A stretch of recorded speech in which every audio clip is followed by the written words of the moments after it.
Hello, and welcome to The Third Act, an educational podcast for entertaining audiences like you. Theater for the middle class. I'm your husband-host, Jared. And I'm your wife, host, Gracious. And we're glad you're here. How are you feeling today on a scale of melting to sparkling? I would say that I'm feeling boiling. Boiling. It was a really good day at work. I came home to a delicious dinner prepared by my equal partner. I signed up for a tanning salon today to aid in my process of becoming a superhero as I punch my microphone. And my hair looks really good today. Your hair looks really good today. Plus, I'm kicking off a podcast. So yeah, boiling. How about you on a scale of melting to sparkling? Ready, set, go. I am just dandy. Dandy like a swig of brandy. Not elaborating on that. Just dandy. Okay. You know what I mean. If you know, you know. Sure. For anyone who is new, which I guess is our entire audience. Everyone is new. Haven't heard a single episode before this. How did the idea of this podcast come about? This podcast has been in the works for 2 years now? 3 3 years. years now? It's been At least. a minute. It started back in our college days, which was 2 years now since we graduated. Wild. We were researching shows, and we wanted a resource that we could listen to while getting stuff done because college.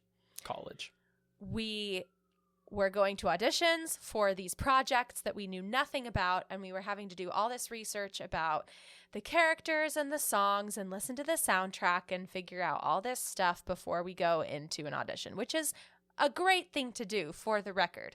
However, we couldn't find just one resource that suited our needs, so we figured, why don't we just create our own? Worst case scenario, we spend a few years creating a podcast that people can make fun of us for later. Yeah, and worst case scenario, our grandkids can just make fun of us later down the road. But, yeah.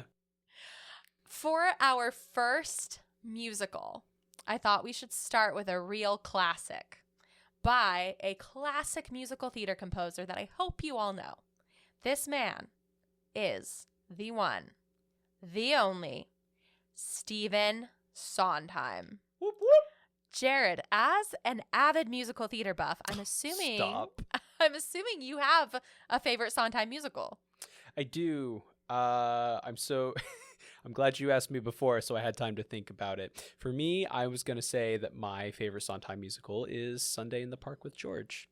Once upon a time, before taxes and loans, Jared thought he was going to be an artist. And so there's always this little part inside of me. It's like, I just want to be a painter. I just want to draw with my pencils. And so the idea of an artist suffering for their art, as told by the great Stephen Sondheim, is probably one of my favorite pieces of all time. Good choice. Mine is currently, I feel like it changes a lot. Mine is currently Merrily We Roll Along. Yeah. I think it's because of that magical trio, Jonathan Groff, Lindsay Mendez, and Daniel Radcliffe. They're pretty spectacular. They're pretty great. I love that new soundtrack, and I'm really enjoying it. But guess what? We're not talking about that one today. We're not talking about Sunday in the Park with George. What are we talking about? We are talking about Company. Company is one of the musicals that led into a new generation of musicals. It is incredibly contemporary. You could say, kind of started what we know now as our contemporary age of musicals. That it's hard to find a specific musical that started that, but yeah, Company is one that people throw around as the start of contemporary musicals. And it is one of the first concept musicals to become popular. Ooh. Jared. Yes. Can you please tell us what a concept musical is? I would love to. A concept musical often develops and embodies a theme or a message rather than a linear plot. Previous to the concept musical, songs in a musical advance the plot. However, in a concept musical, the plot is often less defined and more emphasis is placed on the idea being presented in the show. Someone once told me that if a classical musical is Jack and Jill went up the hill to fetch a pail of water, a concept musical is, well, what's the pail? Why water? and where did Jack come from? Yeah. Silly, but it works. I got the point across. So, yeah. Can I also tell you, when I was first introduced to the musical Company, it was right around the same time that I was introduced to The Office TV show. And so I thought it was a musical that focused on workplace relationships and corporate dynamics. Yeah. I was sorely disappointed because that is not what it's about. It is not. Not in the slightest. I was ready for like a musical Dwight. A musical Dwight. Did not deliver. There is that Office parody musical now. There is, off Broadway. There is. That sounds really interesting. We should go see it. We should go see it. That sounds like a bop. I'm so down. Thank you for that explanation. That was great. The idea of a concept musical was played with before actually coming to fruition in Company. They actually had a little boom in the 70s, which is when Company was written. The other concept musicals around this time. And concept musical is kind of a hard thing to place. It's really hard to pin say down when something is a concept musical because there's so many different types of... Anyway... So it's a loose definition. But other concept musicals around this time that you may know the names of are Follies, also by Sondheim, Pippin, Chicago, and A Chorus Line. We're just thinking things that don't have a linear storyline. Sure. In a Playbill article written in 2014, Ben Rimmelauer writes that Company is the ultimate concept musical. He says, and I quote, "The entire piece is set quantum physics style in one moment in space-time." As a concept musical, the most important element, as we just talked about, rather than story, is theme. And the theme of Company is, you could say, relationships and marriages. The original idea for Company was George Firth's. I know him. You know him. I know him. He was a playwright who had written a series of plays about relationships and marriage and was having a hard time getting them on their feet. So he was the one who actually came up with the concept of what we now know as Company. Sounds like he needs a superhero. He does. Because then, in waltzes Stephen Sondheim, who after reading the plays was inspired to create a musical based on them. And with the help of Hal Prince, you know that guy. I do. Hal Prince, he's a popular director. Sondheim and Firth started writing the script for Company and coming up with this new concept. Sure. Sondheim described the plot of Company in one sentence.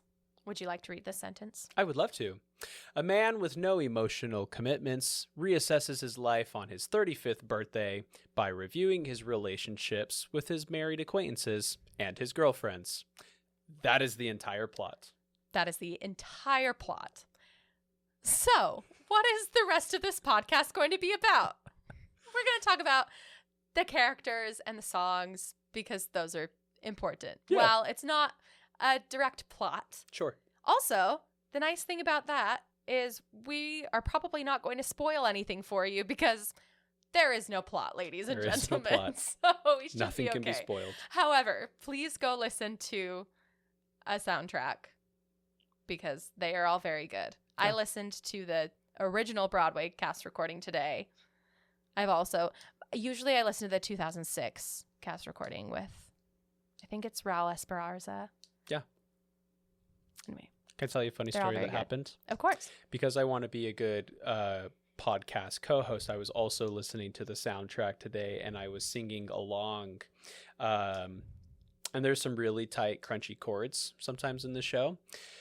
It was a beautiful day and my windows were down and I was singing and I finished a song and I parked at a red light and I look over to my left and there is a kid, probably 3 years old, who is obviously at one point sucking on a blue lollipop, has now decided to take the lollipop out of his mouth, has his mouth and tongue, blue tongue, hanging open, staring at me like I have a third eye in the middle of my forehead as I belt Broadway in the middle of downtown Lancaster. So that happened today. He's never Shout out seen to you, such a Tommy. thing. Tommy. I don't know who he is. Shout out to that kid who was eating a blue lollipop. Yeah. Before we proceed, I just need to tell you that I have a lot of love for you in my heart.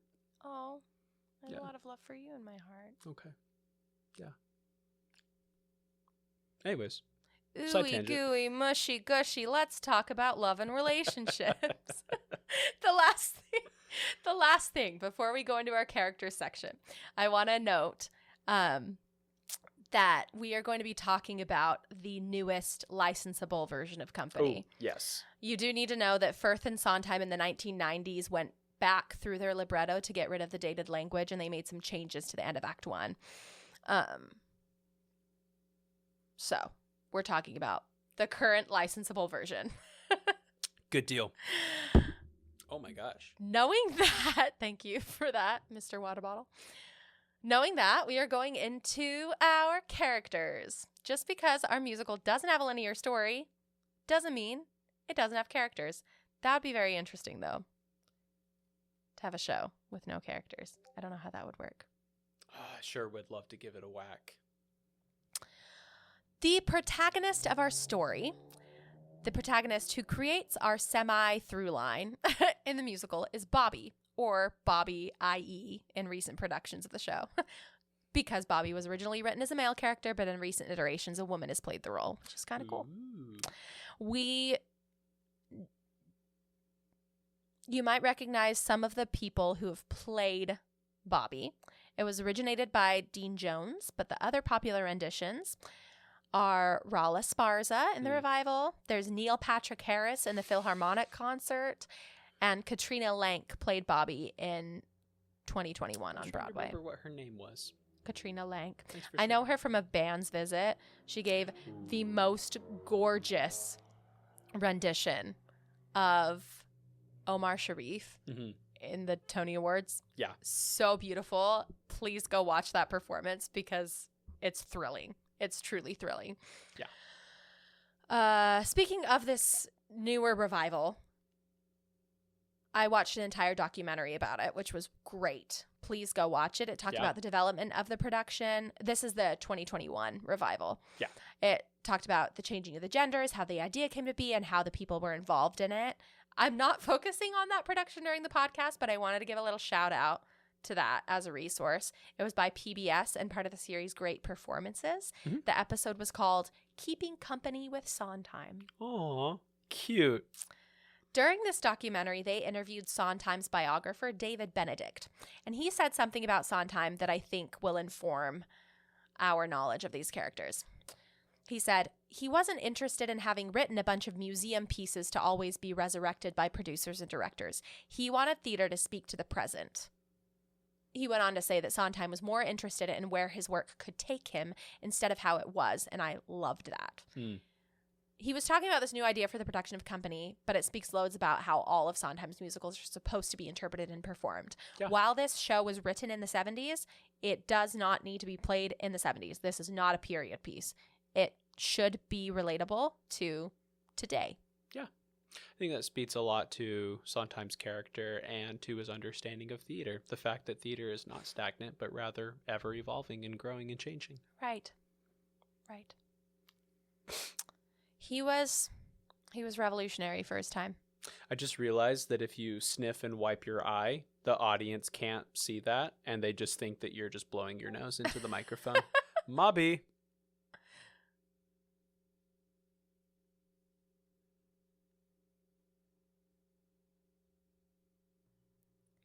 We have now learned about Bobby. Now we are going to become introduced to his friends. Now this musical starts with Bobby's 35th birthday party, where he is joined by his friends. Half of the candles are blown out, and he wishes for nothing. And the next several scenes, we get more introduced to his friends and who they are. And we are going to play a game. We are going to play, drumroll please, match the couple based on descriptions of the characters given on the MTI website. I'm interested to see how this will work as a podcast game, considering that they cannot see our screen. I will channel the energy of the listeners. Good. Thank you. Anytime. That's all I got. All right. So this game is for Jared to play because I already know the answers to these, but you can play along with us. Jared. Yeah. We have a list of women and a list of men, and you are going to match them together. Absolutely. Do they match based off of their descriptions, or do I have to be creative? You can try to match them based on their descriptions. All right. Sometimes they don't necessarily make sense. Good deal. Give me my first character. As a match. Your first character is Sarah, a hypercritical wife. She is an avid learner of karate and tends to overeat. Open, accepting, and full of love. He's looking at Can we do... I'm going to say Larry. Larry. Can you read Larry's description, please? Larry is stoic and centered, but has moments of goofiness, indulges in his wife's behavior, but knows when to put his foot down. So you think Sarah and Larry? Correct. No, you are incorrect. Do you want to try to match her up with somebody else? Nah. No? You want to try the next girl? I do. Okay, Susan. Yep. A delicate Southern belle, motherly in her affections toward Bobby. Oh, a Southern belle. Well, she definitely would get with a gentleman. You'd think, right? Yeah.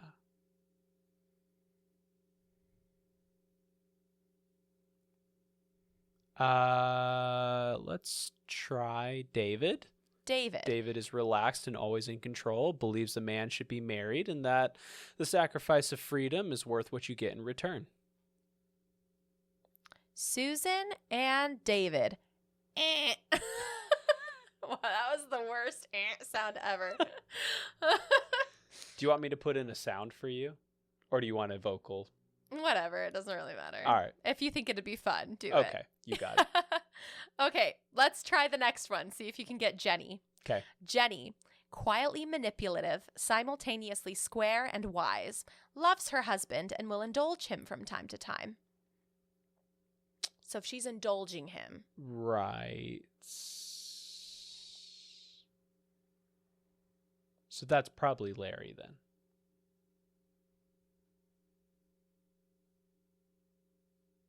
Oh.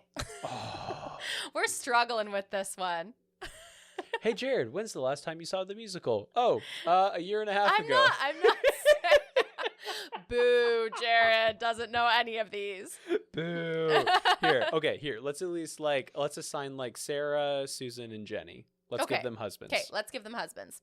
Sarah is Harry's wife. Sure. Can you read Harry's description? Yeah, absolutely. Harry is a recovering alcoholic. Alcoholic. A recovering alcoholic continually falling off the wagon. Okay, that makes sense. Believes the advantages of marriage outweigh the disadvantages. And he is with Sarah, a hypercritical wife. She is an avid learner of karate and tends to overeat. Open, accepting, and full of love. Okay. Wait.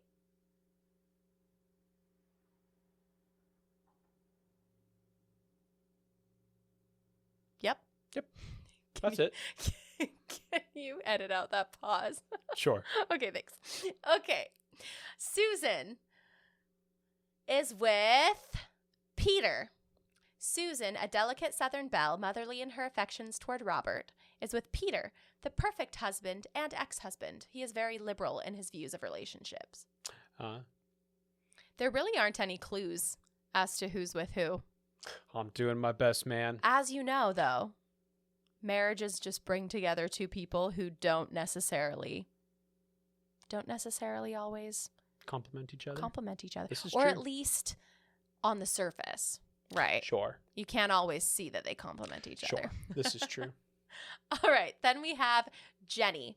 Quietly manipulative, simultaneously square and wise, loves her husband and will indulge him from time to time. Yeah.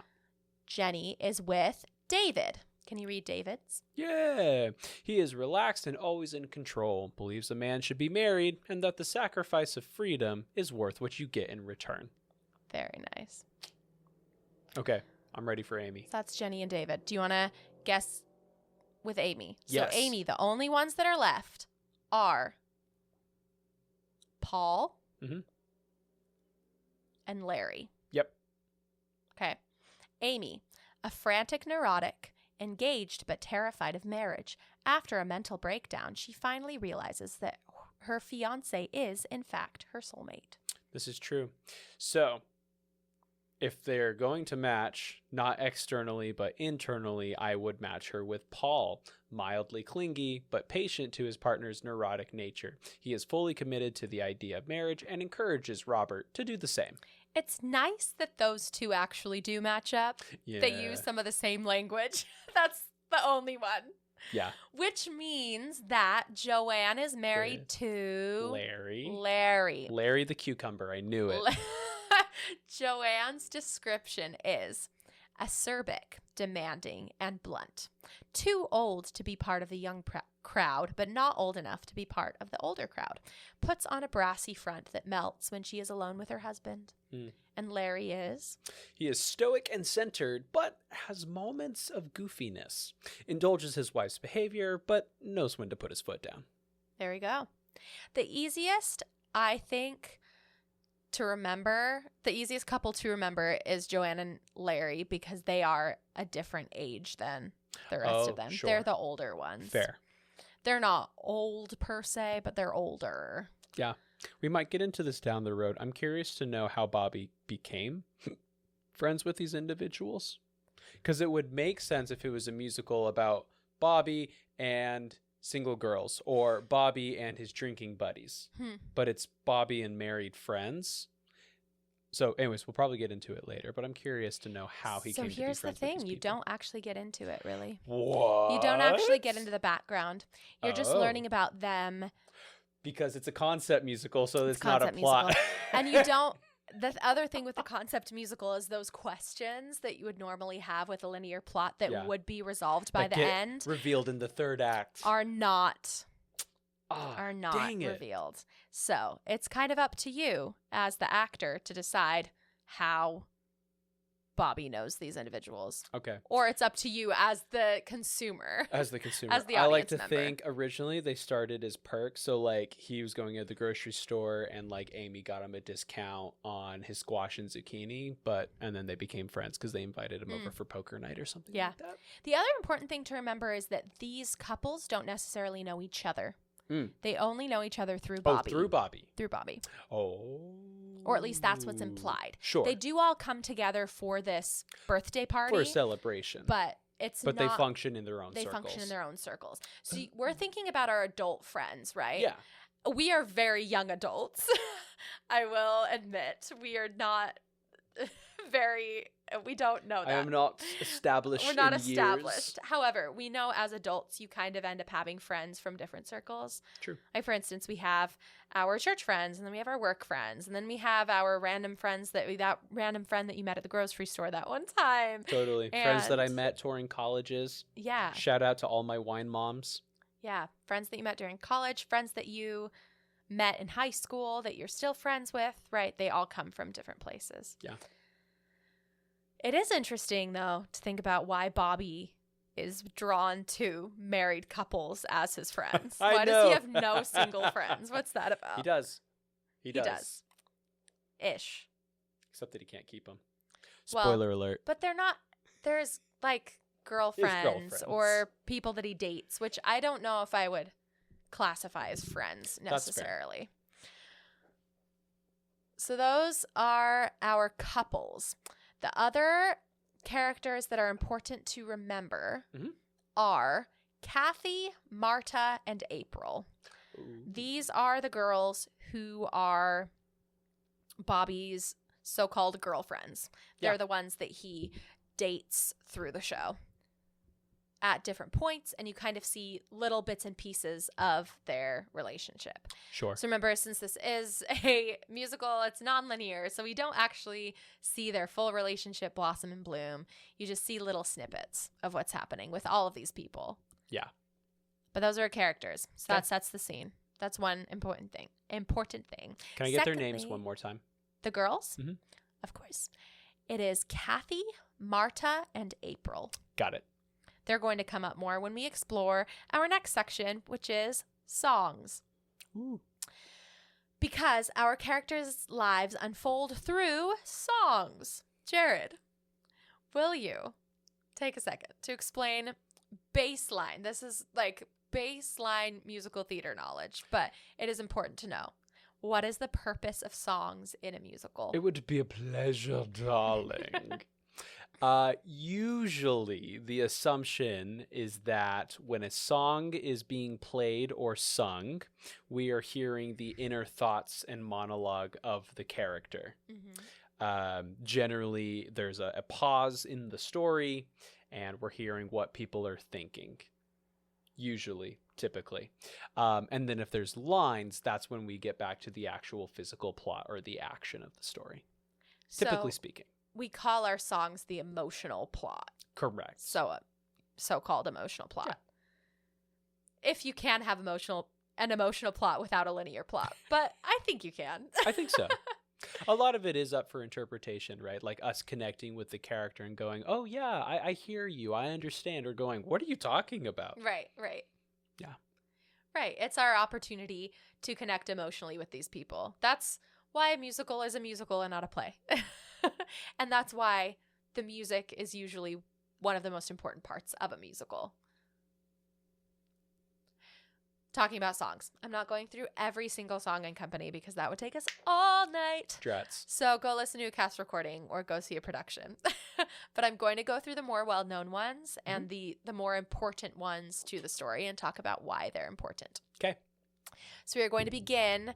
I am going to go chronologically, even though this is not a linear plot. It still is linear in the fact that it does have a beginning and end because we also meet characters in order. We do meet characters in a specific order-ish, kind of. Our titular song, which is the beginning of the musical, is Company. This song feels like a Sondheim piece to me. Has overlapping vocals and themes, and it introduces the characters' relationships and Bobby's thoughts in one singular song. It starts out all happy and sunny and chaotic. We see everything good that happens with company, with people being over at your house and having a good time and the people that you love and why they love you and inspecting the sink that you spent 30 minutes scrubbing out because that's what we do when we visit people's houses, right? No, but this is about the good things about good Company. Things. Okay. Not those things. Okay, not the 5 hours I spent stress cleaning my entire house. Oh my gosh. It's okay. Tangent. Everybody does it. Everybody does it. I have decided that we need to have at least one person over at our house every week so that I actually clean the house because otherwise I will not clean the house. It will not happen. Yeah. That is my tangent. Not important. However, we are talking about how wonderful it is to have friends in this song Company.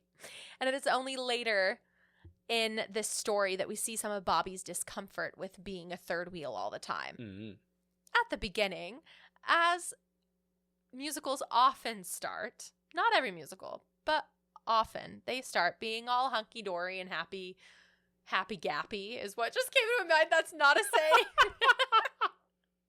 You know what I'm talking about. At the beginning, everything's great. Yeah, of course. It has to be. The next song that I want to highlight is You Could Drive a Person Crazy. You could drive a person mad.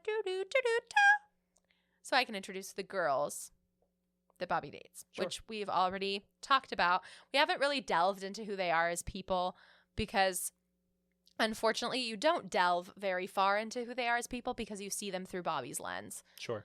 And through little snippets.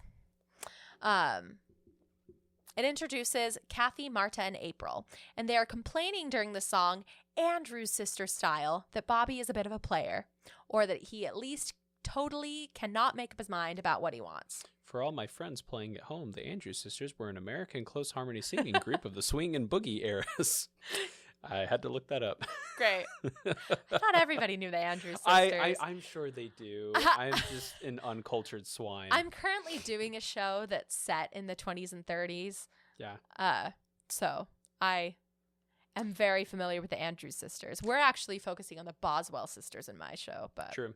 If same I era. wasn't in the presence of a beautiful woman, I'd say that they are quite pretty to look at. However, as the audience knows, I'm sitting in the presence of the most beautiful woman known to mankind. So they're kind of mid. Yeah. Okay. Don't tell them that. Okay. Okay. So the song "You Could Drive a Person Crazy" introduces a new idea that we haven't learned yet in the story. Sure. That firstly, Bobby wants to be married. But secondly, as much as he believes he wants to be married, he isn't quite ready for it. And this is an idea that is kind of hammered into us for the rest of the musical. So all of these songs are introducing ideas that will later become important. Sure. Later. Again, it's not a storyline. So they just kind of are the ideas that come up in this musical. Sure. His struggle with wanting to be married continues through this whole show and continues when he attends Amy and Paul's wedding. Ooh. Which is another very popular song. And this is we just went over several songs that are great and lovely and wonderful that we're not going to talk about right now. Yeah. This is closer to the end of Act 1, really, is Getting Married Today. This song is very popular. It's the first one I ever knew from Company. I think I even knew this one before being alive. Sure. It's a hardcore patter song, which is typical of Sondheim, but this is like hardcore patter Sondheim. Amy sings this song in the morning of her wedding, and she's getting cold feet. So it sounds like a full-on anxiety attack, but it's humorous in lyric and acting. The actress has to do most of the job there. Fun little fact, though, about Getting Married Today that is probably well known, but I didn't realize until I did this research. Getting Married Today has the second most words per minute in any Broadway song. Can you, Jared Mattson, guess what the first is? The most words per minute in a Broadway song. It's probably Guns and Ships from Hamilton, isn't it? It is, in fact, Guns and Ships from Hamilton. So this is only less words per minute Sure. than Guns and Ships out of any other Broadway song. Sure. So it's pretty hardcore. I will say, though, I feel like Getting Married Today is longer than Guns and Ships. Like, it's fast, but it's only like 30 seconds. Yeah, versus 'cause this is an entire song. That's very true. Guns and Ships, the section that's long is not the entire song. It's Nope. just a small section. Getting Married Today, though, the whole thing isn't True. that way. True. Because I was gonna Susan ask, sings for a little bit.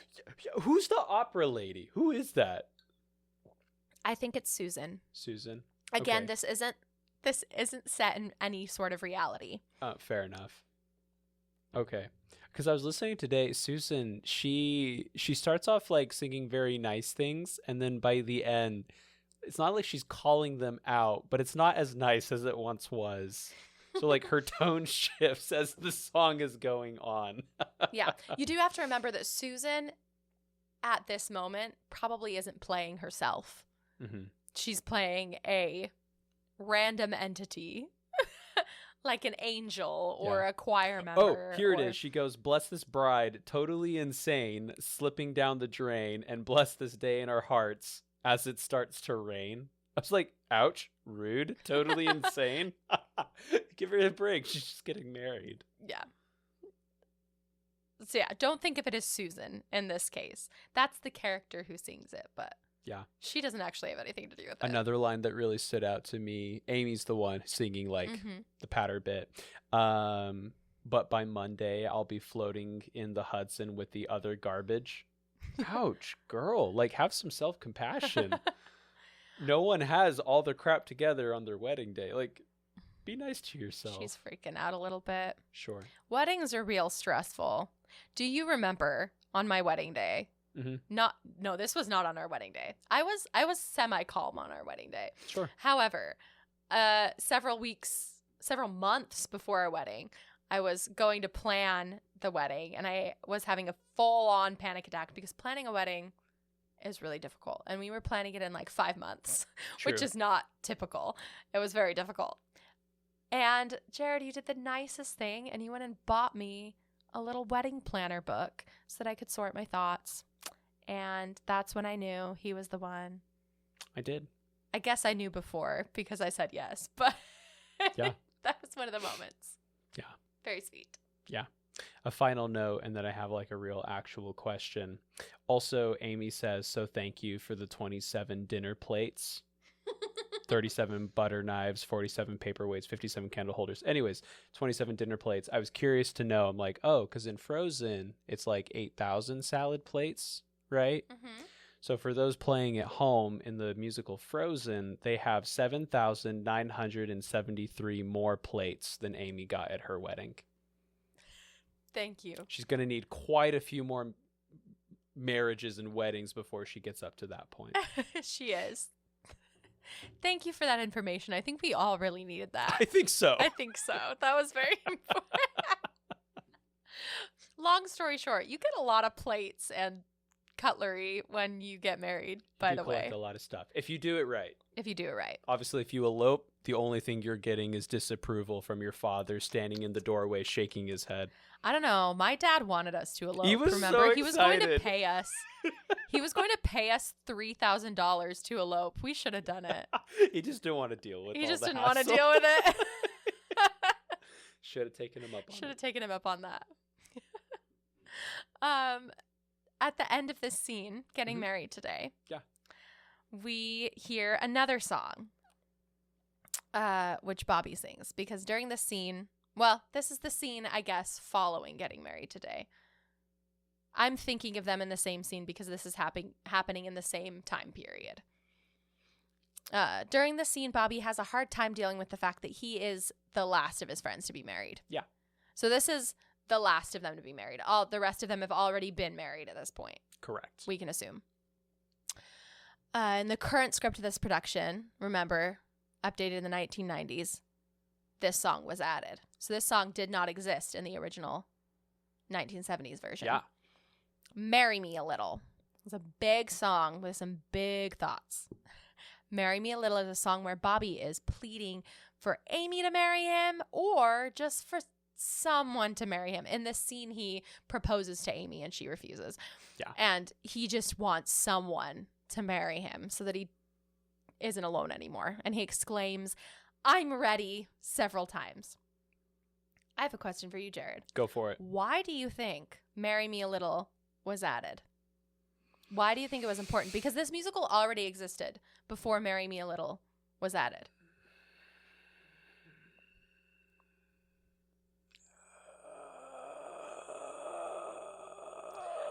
No, just kidding. Having an aneurysm over I have here. multiple thoughts. I'm going to use the tried and trusted psychology answer. Like, well, it depends. It's situational. I think there's a lot of reasons, though.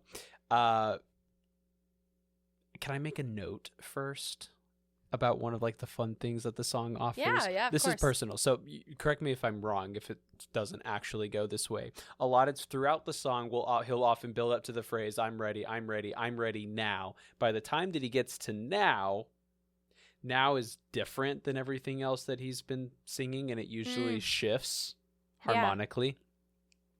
And then he goes into like a new idea.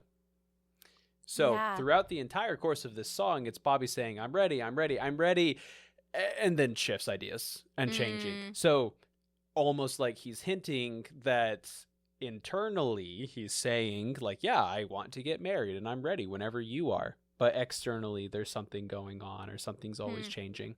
So I think we get a view into that.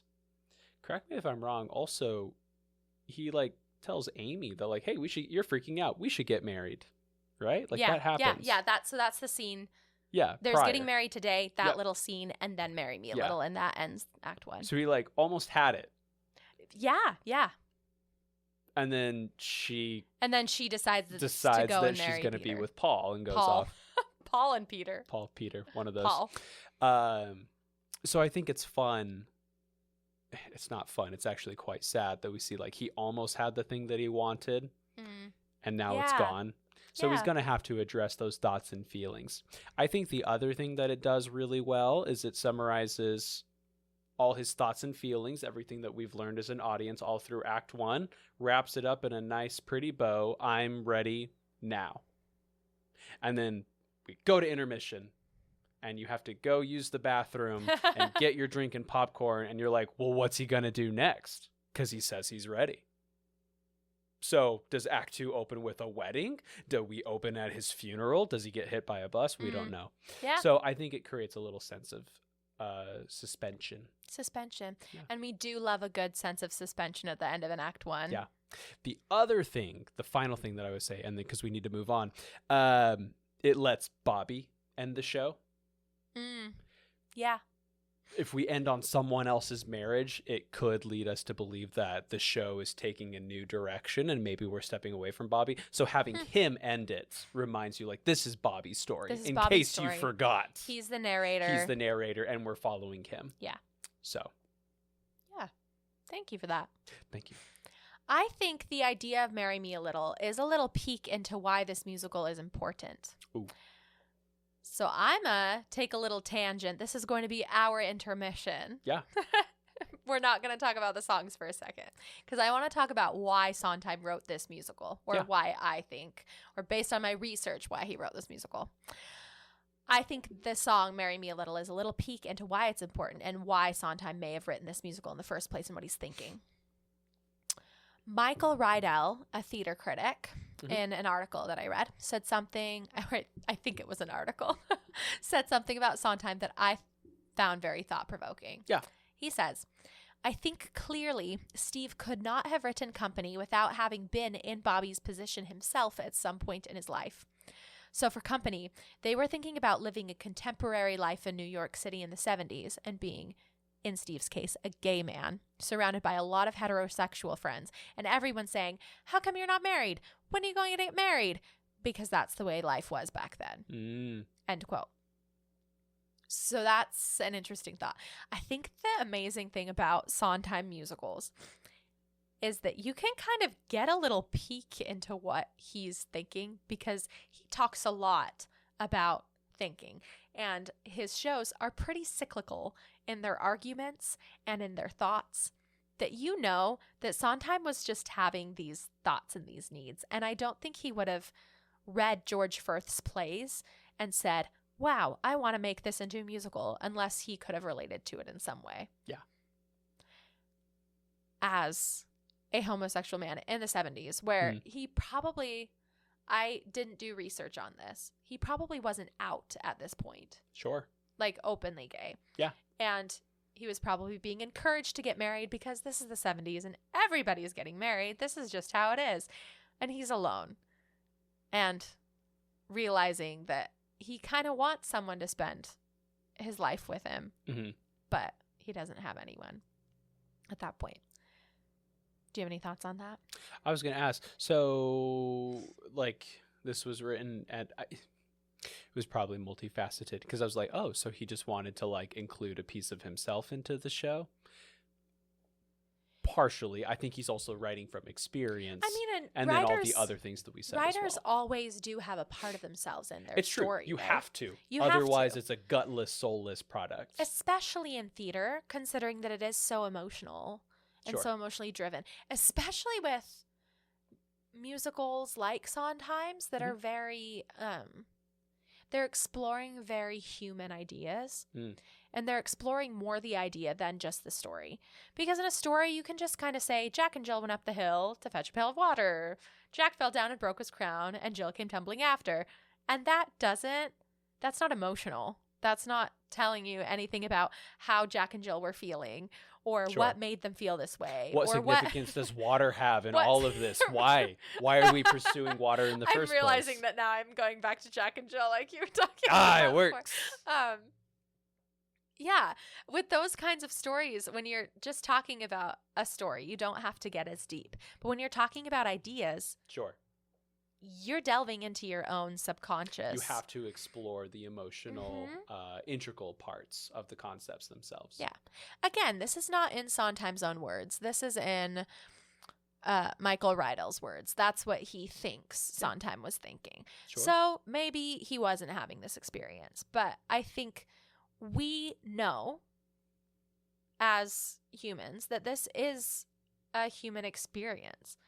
I'm even thinking about the the sitcoms that we've been watching lately. Totally. Like Seinfeld. Yep. Or Friends. Yeah. That are also both set in New York City, that are about people and their dating lives and them feeling like they don't have their one person and how lonely that is. The fact that there are that many musicals about living in New York City and being single and the dating world and how hard it is means that it must be pretty hard. Sure. Right? Yeah. I know we probably don't understand this desperation as much as I wish that we would in order to have this conversation, because we got married when we were so young.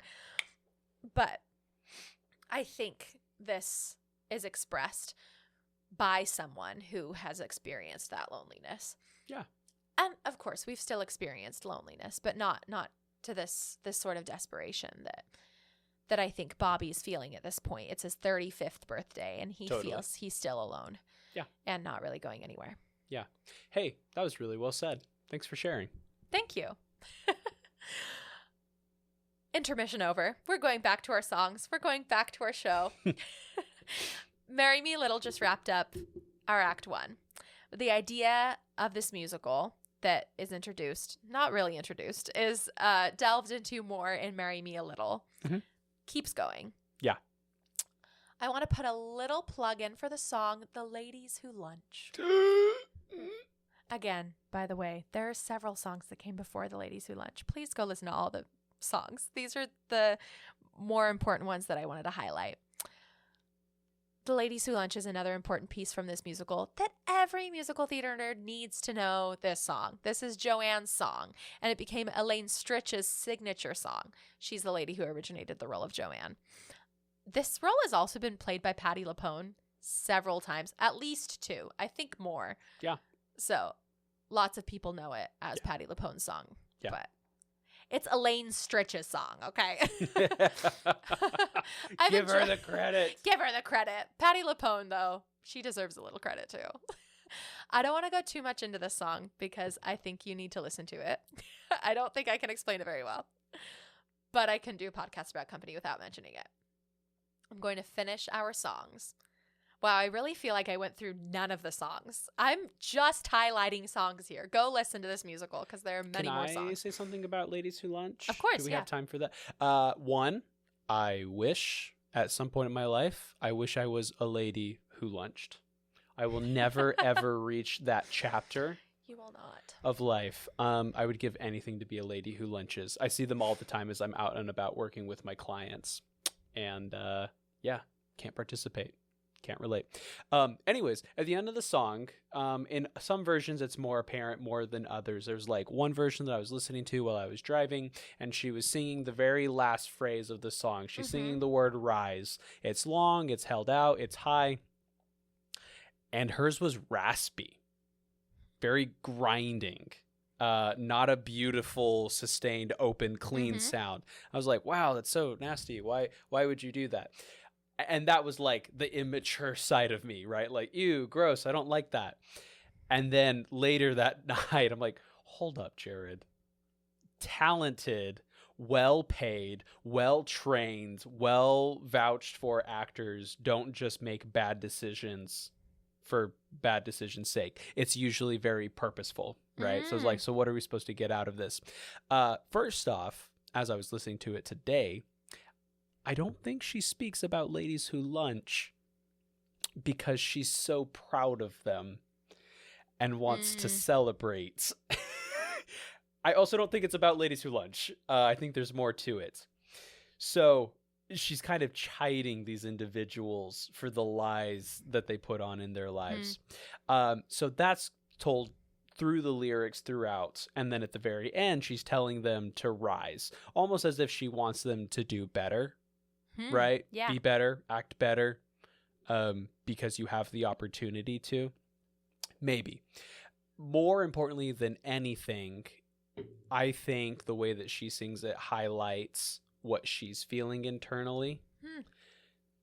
Because if she's feeling frustrated at other people, let's be honest, she's probably also frustrated with her own course of her life and her own outcomes. Yeah.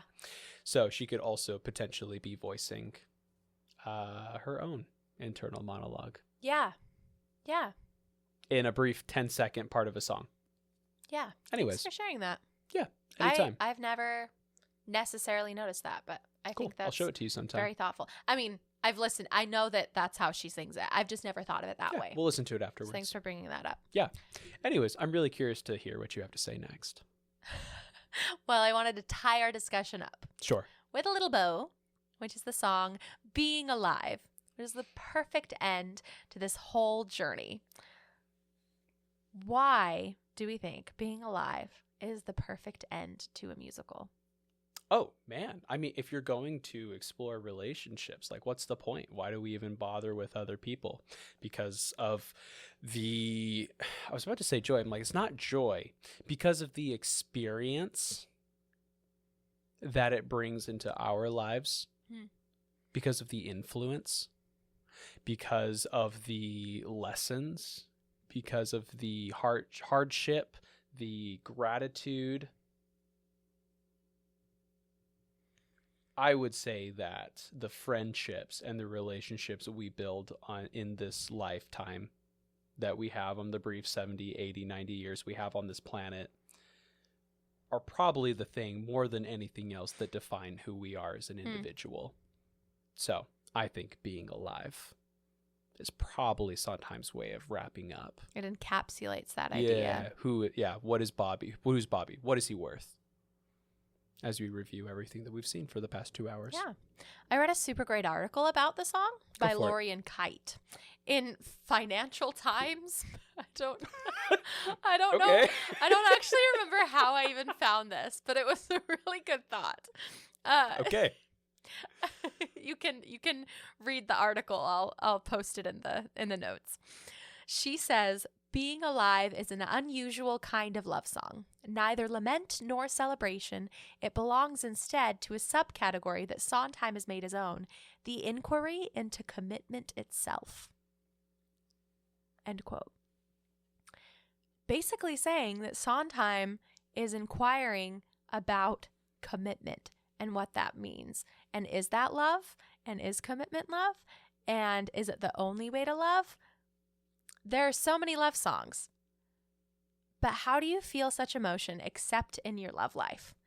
Loving somebody causes you to feel the most heartbreak and also the most joy, I think. You agree? I do agree. Good. Kite says in her article that it was hard to find an ending to, quote, resolve a narrative whose dominant mood was ambivalence. Sondheim actually wrote several different endings for the musical in the tryouts and wrote Being Alive as a last-minute replacement to the song. I love it when that happens. Don't you love that? That this was a replacement to the song. Yeah. But it still encapsulates, and people talk about Being Alive all the time. Oh, yeah. Imagine being so talented that the song that you write super quickly as a replacement is Being Alive. Couldn't be me. In the halls of musical theater history. Because the song combines the feeling of heartbreak and joy and hurt and support in one song. It explores the good and the bad and the love.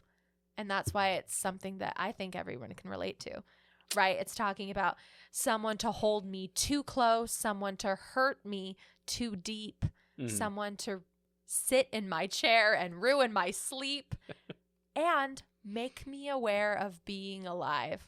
Yeah. Basically saying that you have not been alive unless you've been in love, unless you have experienced that commitment to someone.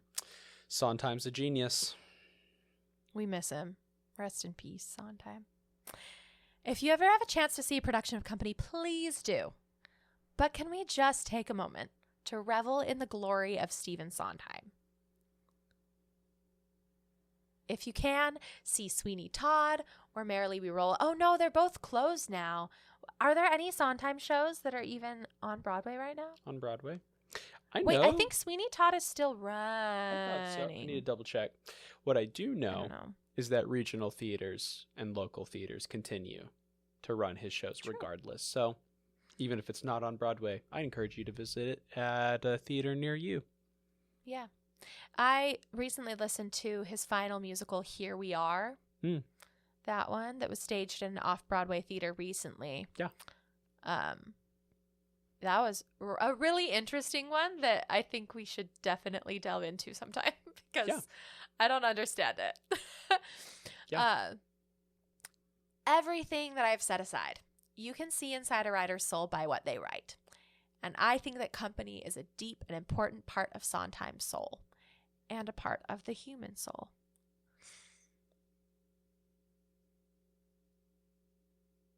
Thank you for listening. Hey, that was really good. You did a really good job. Thank you. Yeah, thanks for sharing.